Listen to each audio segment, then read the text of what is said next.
Technology is changing the way some St. Louis area families get their health care. Mercy is expanding its virtual medicine programs. And it's helping keep sick kids out of the hospital. News 4's Paige Holsey shows us how it's changed one family's life and could change health care for you too one day.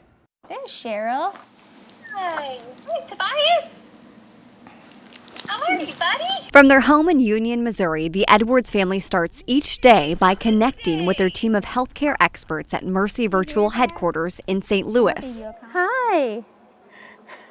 How are things going, Cindy? Any troubles with throwing up? Do we need any Zofran or anything? Via computers and iPads, they keep tabs on nearly 100 kids in Mercy's V-Kids program, So this is the pulse oximeter. including 4-year-old Tobias, who was diagnosed with an extremely rare genetic mutation, ATRX. We always used to joke that he was 1 in a million, but really he's 1 in 38 million. Most of the young patients in the program have multiple chronic illnesses. They depend on equipment like ventilators or feeding tubes and have a history of frequent emergency room visits. But this is not meant to replace in-person care. Once they're needing the emergency department, their illness has actually probably escalated quite a bit beyond those initial stages. So our goal is to find out if they have symptoms and start treating things early.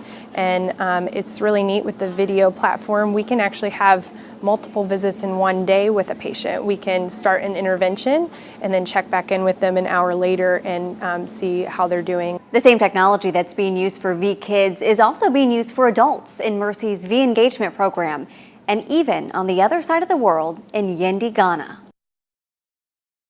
At this hospital in Yendi, there's just one doctor to serve nearly 300,000 people. A team of volunteers from the St. Louis area, including several Mercy physicians, have committed to upgrading the hospital there and training that staff so they can better treat local patients. On the most recent trip, that included equipping the ICU with Mercy virtual technology, connecting them to St. Louis with the touch of a button. That button will save lives. There will be patients who whether they're a post-operative patient or a patient who's just had a baby or a patient who's sick from malaria, which affects a great portion of this population up here, we will be able to, with that simple button, be able to offer them what they need in terms of intensive care support. Back in Missouri, keeping kids like Tobias out of the hospital is key because of the long travel and his weakened immune system. An hour there, and then you get the wheelchair out, and you get Tobias into the chair, and then you get inside, and you gotta hope nobody else is gonna